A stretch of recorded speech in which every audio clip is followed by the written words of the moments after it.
So the agent is completely mortified, but he shakes it off and he goes, "That's awful. What do you call it?" And the guy says, "The aristocrats." Aristocrats. You get it?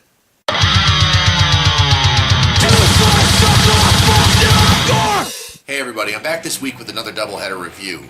So last Friday I put it to the Facebook group asking what you guys wanted to see reviewed, and Andrew Schrader got in first with, "I'm curious what you'd think of Fever Night on Netflix. People either hate it or love it." Well, challenge accepted, Andrew. After that, we're going to take a look at The Whisperer in Darkness from director Sean Branney on behalf of the H.P. Lovecraft Historical Society.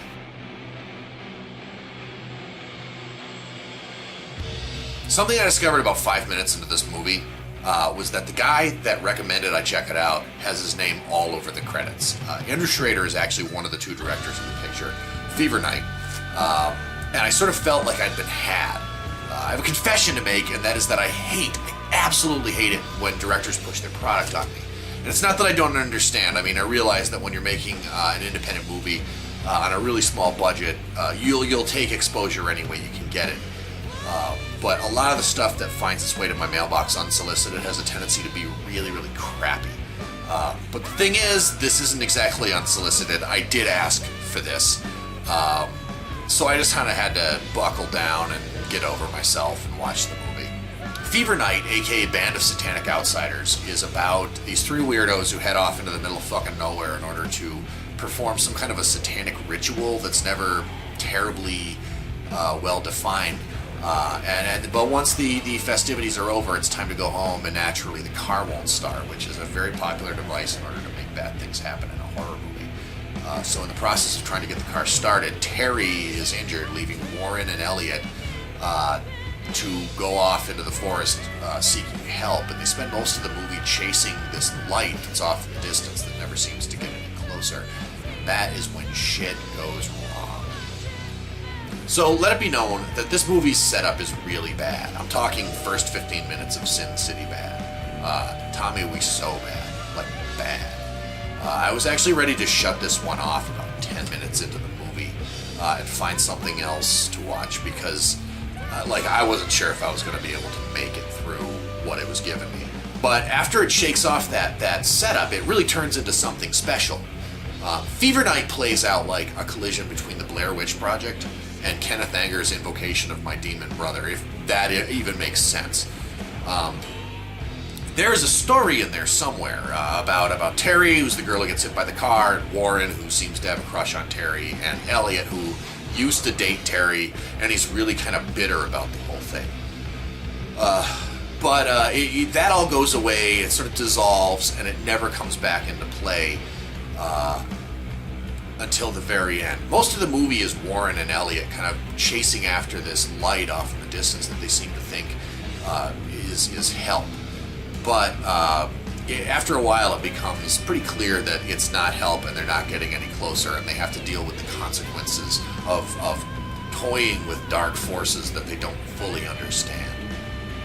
There are a lot of movies that have gone down this road before where a group of really stupid people toy with forces they don't understand, and then they spend the rest of the movie running from some demonic monster that they've summoned or whatever. But Fever Night never even goes near that bullshit. This is a really original picture in that it's fucked up and it's really weird, and it gets weirder as the movie goes on. I mean, this is a true original. So Fever Night comes across like an acid trip gone horribly wrong. At first it starts out innocently enough where the surrounding forest seems to kind of twist and squirm behind Warren and Elliot, but by the time the movie's credits have rolled, an obese naked man has pleasured himself on screen, and a giant Satan with a pig's head and boobs and a penis has loomed over the horizon. Shit. Like, I didn't even know what I was going to say about this movie. Like, I sat for the longest time kind of trying to figure out how you can review this flick. It's definitely not for everyone. It's going to turn a lot of people off as it goes completely apeshit towards the end. But if you're looking for something completely original and you're an adventurous type, you're going to be hard-pressed to find something this unusual. I've never seen anything like Fever Night. Jesus Christ.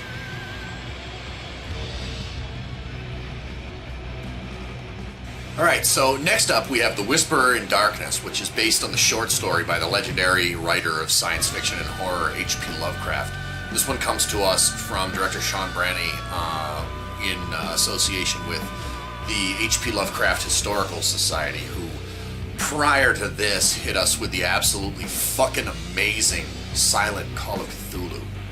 The Whisperer in Darkness is about Albert Wilmarth, who is a professor of folklore at Miskatonic University, which is my alma mater. I have a master's in xenoanthropology from there.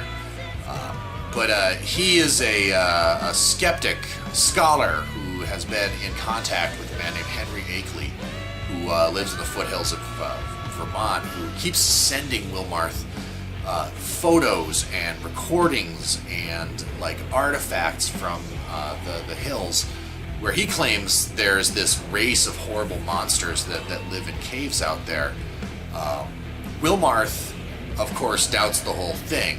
It's in his nature. But after he's defeated, he's humiliated even in a debate with Charles Fort. He's sort of challenged to actually go to Vermont and see for himself in what turns out to be a bit of a conspiracy on behalf of actual horrible monsters that live in the caves of the foothills of Vermont. And he's sort of pulled into this nightmare involving brains in canisters that are going to move through a pan-dimensional gate to a planet on the edge of our solar system. And it may involve forces that are even older and more evil than the Mi-Go who live in the Vermont mountains. The H.P. Lovecraft Historical Society take their shit seriously. With their previous film, Call of Cthulhu, they not only set out to adapt Lovecraft to the screen, but they also set out to mimic the filmmaking style of a silent film you would have seen in 1928. And they did it extremely well. I mean, they really nailed it with that picture.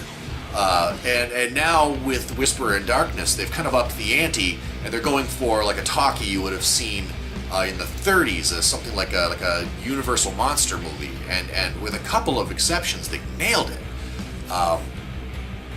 They go to great lengths to ensure that the material is faithfully adapted. I mean, I don't know why filmmakers have such a hard time bringing Lovecraft to the screen, because Sean Branney, with a couple of sort of exceptions in terms of the story's details, has really done it well. Everything in this movie is perfectly Lovecraftian. You have Wilmarth the skeptic, and there are the details of characters like Cthulhu and Nyarlathotep are in there. There's this sort of gradual descent into madness and the grand reveal that drives our character crazy. This is a perfect Lovecraft adaptation. Is it scary, though? If you're gonna do Lovecraft on screen, you gotta bring it in the horror department, and thankfully this movie does.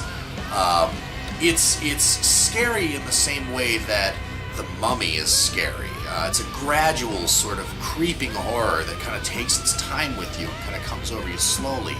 It's shot in very stark black and white, and although the footage is very high contrast and moody, there are some cave sets that include some shit that you would find in a Universal B picture. A lot of mad science and like bubbling flasks and strange apparatus.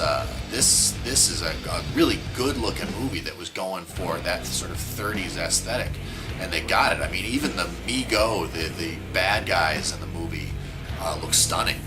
You're pulled out of the sort of faithful 30s filmmaking style with the occasion of CGI. They employed visual effects to bring the Mi-Go to life, and a couple of special effects that really they couldn't have done without it. It's also shot on video, and it's very clearly shot on video. But it's still a great looking picture, and these guys take years to make movies, and they do them on really tiny budgets. So a little bit of CGI to keep the budget down and shooting it on video just sort of makes sense. It clashes a little bit with their ethic of mimicking movies made of the era, but that's a real minor hitch, and I can't really even call it a criticism. It's a great looking movie, and they got a great cast of players. I mean, these guys just knock it out of the park every time they make anything. So once again, they've done it, and they've done it extremely well. And I only wish that they could kind of get some real money behind them so that they could make these more frequently. I'm dying to know what's in the pipe next. So there you go, 2 great flicks reviewed this week. Fever Night, aka Band of Satanic Outsiders on Netflix, and the H.P. Lovecraft Historical Society's Whisper in Darkness. I want to know what you think. Am I crazy for liking Fever Night? Have you seen The Whisper in Darkness? Let me know down in the comments. Be honest. And also let me know what else you want to see reviewed. I mean, keep me in the loop. As always, like, comment, subscribe, and I'll see you next Friday. Now go home and get your fucking shine box.